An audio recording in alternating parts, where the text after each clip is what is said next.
Hi, I'm Gina Dameron, and I am the Sound of Humboldt.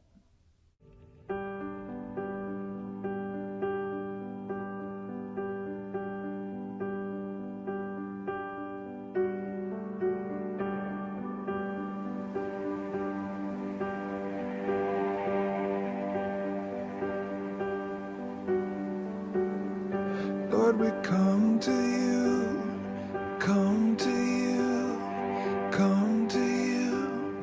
Oh, Lord, we come to you, come to you. Tell me about your encounter that happened. How long ago was it? I had an encounter right after Lauren was born, so that was 13 years ago. 13 years ago, I was in a little tiny church in East Texas, and this woman came as a guest worship leader, and she came in, and we didn't understand anything about manifestations or any, God, moving in our bodies or causing, lightning or whatever it is that He does to us, it pulled me out of my seat. Somebody had to take Lauren from me. I couldn't hold my child because the anointing of God was so strong in the room. And I left. I went to the front and I was gone. I don't know where I went.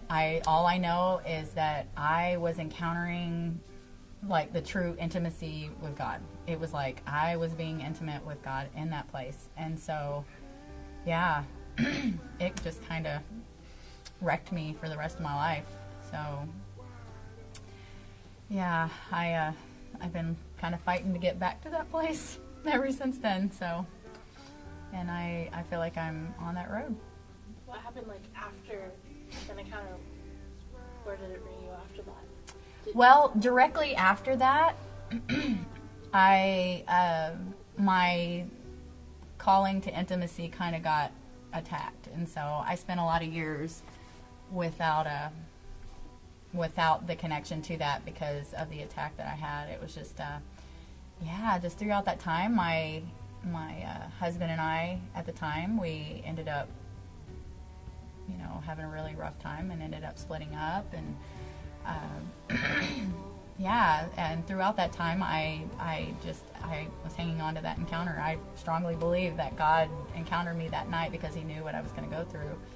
And I spent about 8 years in a place of just having to hang on to that moment. I mean, it was like the encounter of a lifetime. I mean, literally.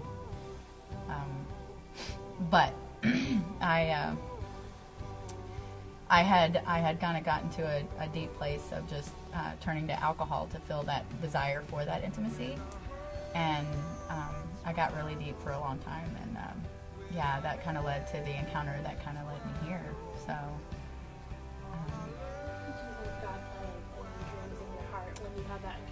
Actually, yes. I would say within a few weeks after that encounter, I started having a desire to play an instrument. I was 23 years old and I had never touched an instrument ever, and I always had a desire for music and to play and to do all that kind of stuff, but I just never did. And so the desire became just really, really, really strong, like literally throw myself on the ground and cry if I, didn't learn how to play an instrument. It was killing me. It was like a lovesick kind of thing. It was really weird. I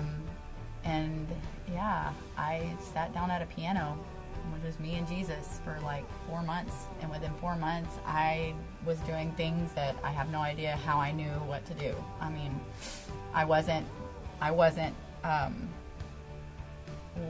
that much less advanced than I am right now. You know what I'm saying? Like, I was within 4 months of touching the piano to where I am now. There's not a big difference, It's kind of really crazy. So that, Sounds kind of like a supernatural dabbler. It totally was. So, with that, anyway,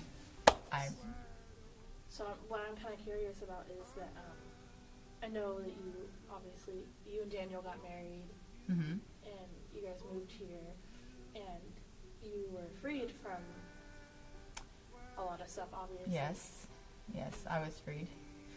And I kind of want to know more about that and that transition coming to California from Texas and kind of like the word you got and kind of like the dream that you guys are going after.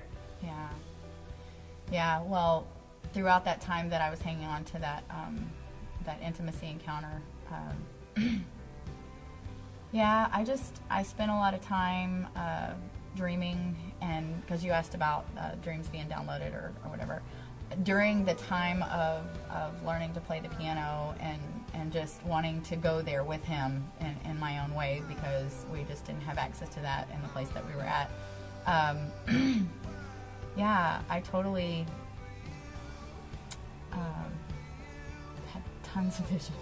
I had like vision. I guess my desire would have been to see multitudes of people worshiping God. You know what I'm saying? Like I would, like this. Oh, it's kind of crazy because it's like the stuff that we have going on right now here. You know, just the. I actually do kind of get in that place sometimes of just like the presence of God being strong, and just like that desire to just for people to enter into His presence. And why I would desire for people to enter into His presence, I have no idea. So I'm assuming that God's given me that passion and that desire because it's His, you know. But yeah, it was definitely good visions, good visions that held me through all that time. And so,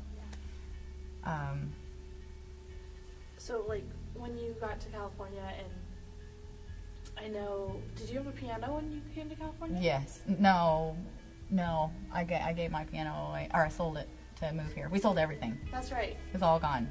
I remember. Sold it. So yeah.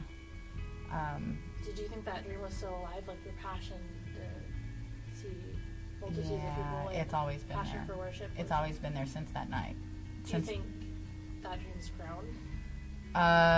It's grown, but I think it's growing backwards. Like I don't know what that means, but I'm finding that where I had the desire to see the multitudes is coming into the desire to be in that place by myself with Him. And so, and I think that's feeding the other vision and the other dream, because I mean, I'm seeing fruit all the way around, you know, just of you know, just doors and opportunities and things. And I got accepted to the School of Worship, and so I'm just, you know what I'm saying, it's like it's moving forward, and that's really feeding it. Mm-hmm. It's feeding it. I mean, I'm totally walking towards that stuff that I've always seen, and so it's really exciting. Yeah. So do you see growth in that? Like for me? Like right now, I mean. Growth in me, or growth in the vision? Both. Okay. Okay. Yeah, I completely see growth in me. Actually, what's really, really cool is God brought me and Daniel here to Bethel, and I have gotten to play with extremely amazing musicians who I believe with everything in me have stretched me and drawn me to a different place in my worship. So, I mean, I look at it all the time and I'm like, that was a blessing. That was a gift. You know, God brought me to that place to, just to be stretched. And now I can sit down and play something by ear where I couldn't do that before I came here. Oh, wow. I mean, it's just been since we've been at Bethel. So it's kind of crazy road. Before being here, did you ever think that you would be having to have that opportunity to play with people and No. be where you are now? No. And be No. part of teams and part of the worship family? And Nope. When I came here, I did not ever see myself even being on the stage of any kind at all, because of just self-image issues and stuff like that. I didn't think I was talented enough to play with real musicians, but it has been crazy. It has been absolutely crazy just getting to just so many teams of people. Like I get to play, you know, in so many different places, and the talent of everyone around me is just, everybody just carries this thing of, you know, they're talented and they're anointed, which is double whammy. It's amazing. And so being in it is sometimes like, really? Am I really here doing this? This is crazy. So, yeah. So I see it growing. I see growth all the way around, and I hope to continue to see growth and to actually start dreaming, because at one point I started actually writing music, and so I'm trying to get in that place where I can do that again, so that, I see a lot of people being recorded and their music and coming out, and we're all having our own people that I get to take with me everywhere I go. We're going to record it, and they're going to record it, and I'm going to get to take it and pass it around, and I cannot wait. Because it's amazing. Yeah, I remember how you get excited about getting to hear the sound come together. Oh, yes. Yes. Do you have any plans for your own sound to come together with the help of other people? Yeah. I think at some point it'll be like that. It's not the season right now, but yeah, I can completely see recording. I actually had a prophetic word. I've never had a prophetic word about music or anything, which is kind of really weird, but yeah, somebody said something about having a healing, like soaking recordings and stuff, like for people to just, soak, which is kind of cool. I really would enjoy that. Is that something you want? Oh, yeah. I definitely would want to be able to have the tools to be able to produce something that is a new sound. Oh, totally. And yeah, so I want to do that. Yeah. I want to do that very much. So I'm wondering, because obviously we go to the same church, so I'm kind of familiar with every worshiper's individual sound and the different teams, and I guess I would like to hear what you think about everybody's different sound and your sound. And oh, I think I don't fit in the box at all. There is a sound here, and I don't feel like I fit anywhere in it. I think my sound is completely different, which is why I don't think it's a season, because I'm learning what my sound is. And so, yeah, we're all very different, and it's so cool. And I prefer that, because then I know that it's me and not somebody else. I'm not trying to be somebody else. I'm just being me, which I'm learning that's a good thing. Yeah. You get to bring that element to whatever team you participate in, or whatever you lead. Yes. So what's next? Oh, goodness. Tell me about School of Worship. Oh, I don't know. I just know that I've wanted to do it since we got here, and then now I'm going to. I want to do that. Now, mainly just because I feel like the atmosphere there and the people there, they have something to really help me stretch through to the next place, and so I'm going to do that. I'm definitely going to do that, and it's a blessing. It's all paid in full and everything. I'm like ready to go. I have a place to stay, a way to get around. It's gonna happen, and I'm excited. It is exciting. So yeah, it's very encouraging. It's very encouraging to go 23 years of my life having not one of my passions happen, and then it come to pass. It's really a miracle. I'm just saying, because that was definitely a God thing. He's a good teacher. I like him. That's awesome. Yeah. Like chair squeaks. Sounds like a seal. Are you excited to see Lindsay taking part in that too? You get to do it. Oh yeah. Oh, definitely want to see my kids. I see talent, like musical talent, and like in worship, and even in creativity, just in fun. They all have amazing gifts, and so I've watched God take every bit of the brokenness, like every bit of everything in my family that was broken and had no hope and turn it around. Yeah. And I'm just watching.